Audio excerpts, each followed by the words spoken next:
Tomorrow, Saturday, the 12th of July, 2025, All Elite Wrestling presents All in Texas from Globe Life Field in Arlington, Texas. It's AEW's first ever stadium show in North America. It's AEW's biggest show of the year, and considering it's AEW's biggest pay-per-view offering of the 12-month period, does that mean we're about to see some major surprises? Do we have some major surprises in store from Tony Khan's promotion? We're going to let you know in this countdown video 5 major surprises that could be set to happen tomorrow at AEW All in Texas.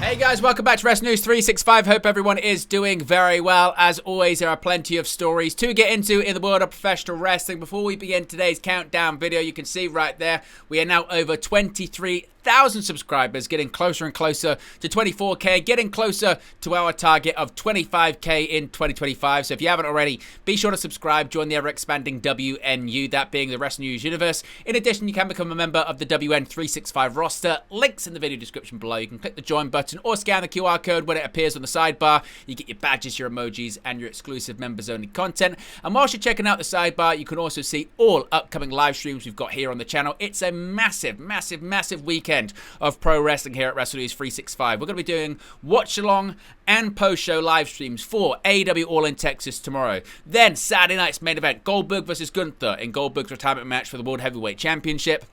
Then the following nights, we're going to be live for WWE Evolution as well. Now into today's countdown video, let's talk about major surprises. Of course, AEW presents its biggest ever show in the United States, that being All in Texas, the first ever stadium show in North America at Globe Life Field in Arlington, Texas. And could we be set for some major surprises? We're going to get into 5 major surprises that Tony Khan and co may have planned for us tomorrow, beginning with possibly the Patriarchy, turning on the Patriarch of All Elite Wrestling, that being Christian Cage. Now, this is certainly a very interesting one. Of course, Christian Cage is going to be in action tomorrow. Christian Cage is going to be challenging for the AEW World Tag Team Championship. The AEW World Tag Team Championships are going to be on the line as the Hurt Syndicates Bobby Lashley and Shelton Benjamin defend against Jet Speed, that being Kevin Knight and Speedball Mike Bailey, and the Patriarchy, that being Christian Cage and Nick Wayne. Now, after some tension within the Patriarchy, where it looked like Christian Cage was getting fed up with Nick Wayne, and people within the faction were getting fed up with Christian Cage, Kip Sabian, Mother Wayne. Of course, we haven't seen Kill Switch since really last year's All-In event. It looked like maybe the Patriarchy was going to split up. Instead, after impressing Christian Cage, we saw a situation where Christian said, right, now you're ready to be walking alongside me instead of behind me, to Nick Wayne. And he said he wanted to become the first ever father-son AEW World Tag Team Champions. Now, it was reported that AEW had actually created father and son World Tag Team Championships over a year ago, and possibly now were times to use them on AEW television. But other people are suggesting maybe this is Christian Cage actually wrapping up the Patriarchy storyline, because there were reports at one point that there were plans to have Cope and Christian Cage reunite and team up and face off against FTR at All In. That's why Cope was written off of AEW television via an FTR attack at Dynasty. However, as we got closer to All In, it became very obvious that wasn't the direction. It's been reported that plans have changed, and the reason that plans have changed is because Christian Cage wants to make sure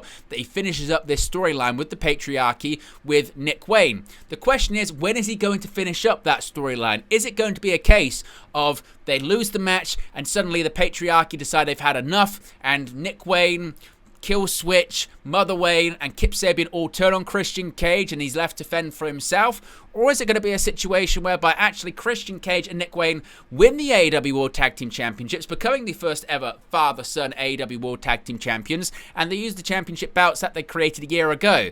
I feel like this could be a situation where finally all of the people that Christian have been demeaning for well over a year finally have had enough of him, and that's when he needs to get reunited with his former best friend. So maybe this is going to be the stage for Christian to finally get what's coming to him and maybe turn babyface once again in All Elite Wrestling.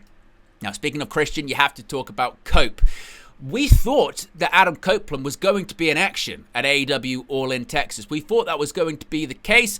As of right now, at the time recording this video, Cope is not scheduled for an AEW match at all. Now, as I mentioned, we haven't seen him since the Dynasty pay-per-view back in April. Cope teamed with FTR and they unsuccessfully challenged the Death Riders for the World Trios Championships. Now, going into the event, we kind of knew we were going to get some kind of turn or some kind of something happen because there had been weeks of tension between Cope and Dax Howard and Cash Wheeler. And eventually after the match, both Howard and Wheeler attacked Cope, hit him with a spike pile driver, multiple concertos, and he was written off of AEW television. This naturally led a lot of people to say, right, Cope is going to team up with someone to face FTR at All In Texas. Most people assumed it was going to be Christian Cage.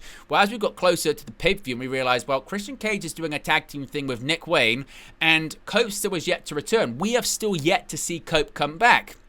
Now, FTR, meanwhile, they've been involved in a feud with the Outrunners, mainly based on AEW Collision, based on, the Outrunners saying, why have FTR turned bad? Why have they changed? Of course, they've now got Stoke in their corner. They are going to be competing at All In, but the rematch of the match they had at AEW Collision 100, which was a critically acclaimed match, a lot of people really enjoyed that match, is now actually going to be taking place on AEW All In. The pay-per-view is going to be taking place on the AEW All In Texas 0-hour pre-show.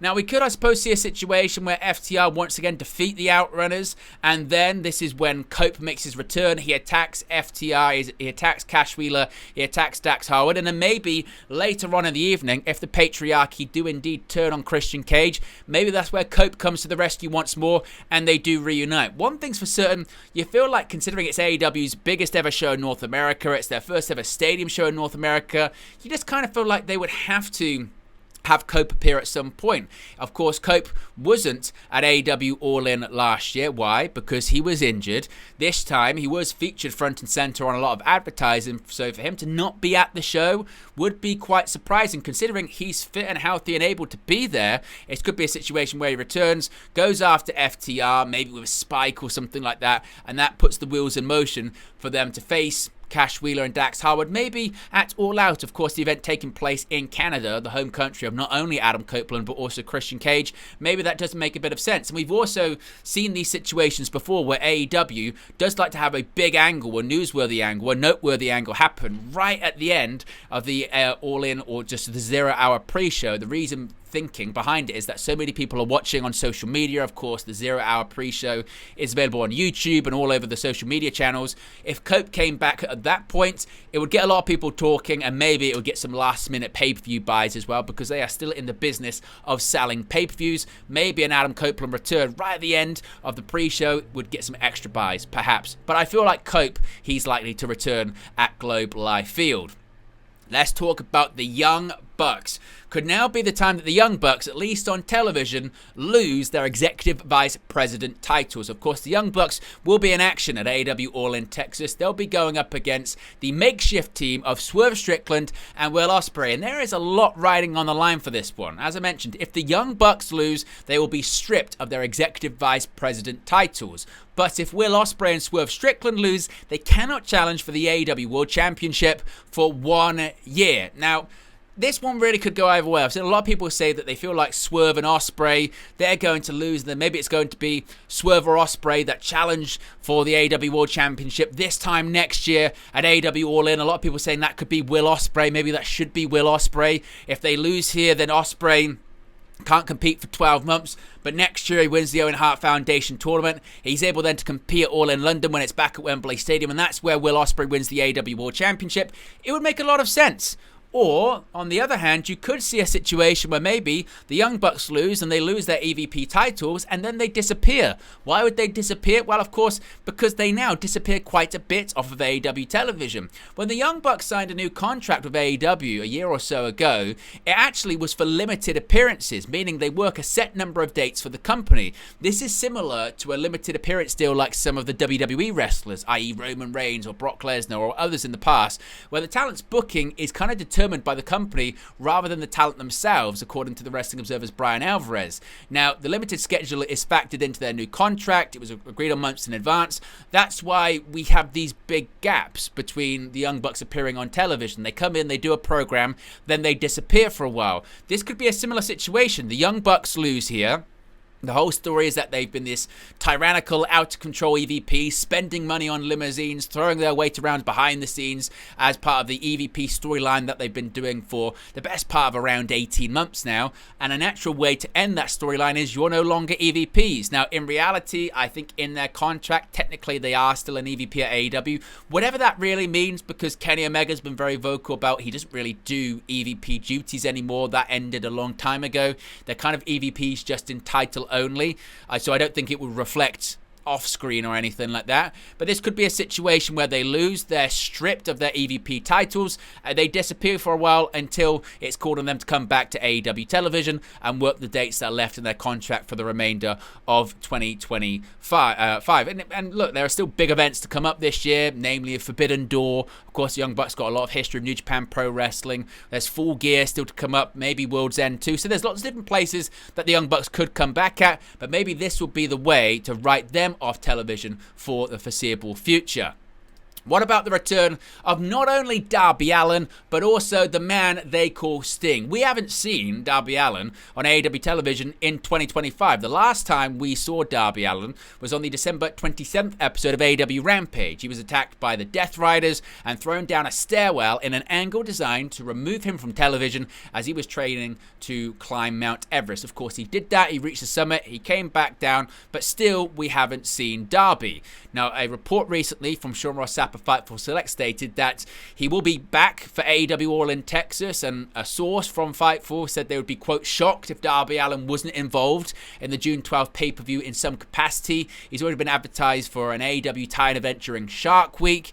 But at the time of recording this video, no Darby Allin match, no Darby Allin announcement or anything like that. But one thing we do know is we've got a main event that is a Texas death match. It's a Texas death match for the AEW World Championship. It's Jon Moxley defending against Hangman Adam Page. And in a Texas death match, anything goes. And I think a lot of people are expecting a lot of interference. They're expecting the Death Riders to get involved. They're expecting the Ops to get involved. They're expecting, frankly, Darby Allin to return and get involved, because who wrote him off television? It was the Death Riders. They threw him down the stairwell.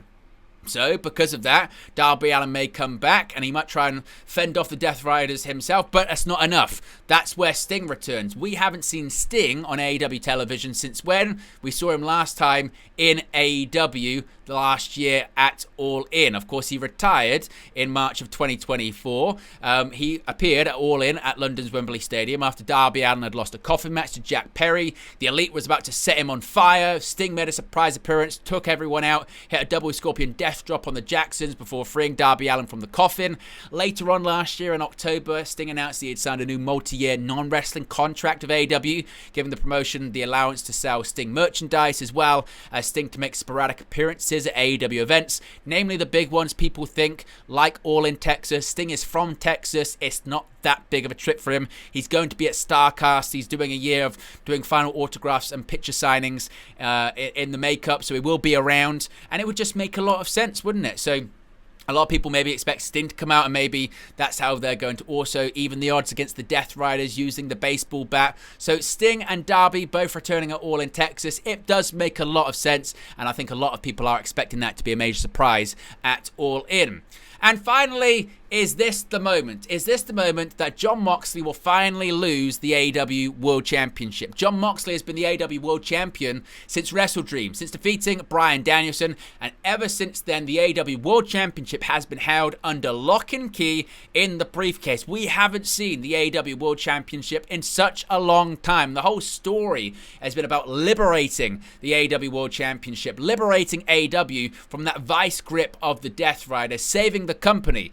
And there have been many false dawns, many times that people thought finally Moxley was going to drop the championship. He didn't, and then people were furious.